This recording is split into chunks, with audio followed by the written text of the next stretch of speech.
दिव्य मराठी, दैनिक दिव्य मराठी यामध्ये मधुरिमा ही पुरवणी येते.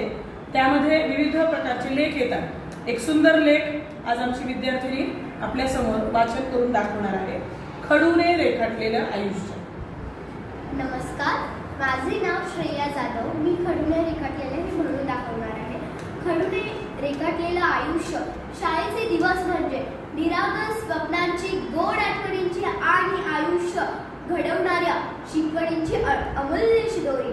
शाळेचे दिवस म्हणजे आयुष्याच्या पुस्तकातील सर्वात सुंदर, निरागस आणि गोड आठवणींनी भरलेला काळ.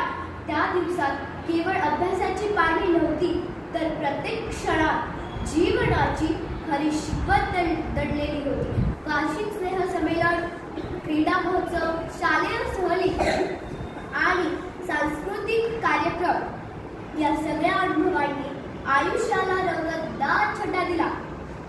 शाळा म्हणजे केवळ पुस्तकाचं ओझं नव्हतं, तर अनुभवाची खणखणीत शिदोरी होती. त्या आठवणींमध्ये एक क्षण असा आहे जो मला सुवर्ण क्षरांनी कोरला गेला आहे. फळ्यावर सुविचार लिहिण्याची संधी. माझं स्वच्छ, सरळ आणि सुंदर हस्ताक्षर पाहून शिक्षकांनी मला ही जबाबदारी दिली होती. रोज सकाळी शाळा सुरू होण्याआधी मी फळ्यासमोर उभं राहायचं. खडूचा पहिला स्पर्श जसा फळ्यावर उमटायचा, तसं मनात एक वेगळंच विश्व फुलायचं. विद्या हीच खरी संपत्ती, कष्टाशिवाय फळ नाही. सत्कर्म हेच जीवनाचं सौंदर्य आहे. असेच विचार जेव्हा माझ्या अक्षरातून फळ्यावर उमटायचे, तेव्हा त्या पांढऱ्या ओळी मला एखाद्या सुंदर रांगोळीसारख्या भासत. प्रत्येक अक्षराला तोला मोलाची सुंदरता देण्याचा मी प्रयत्न करायचो.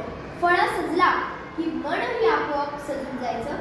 सकाळी मित्रमंडळी वर्गात येताच त्यांच्या नजरा फळाकडे वळायच्या. कधी एखादा मित्र किंवा शिक्षक माझ्याकडे पाहून म्हणायचा, वा, किती सुंदर लिहिलंस.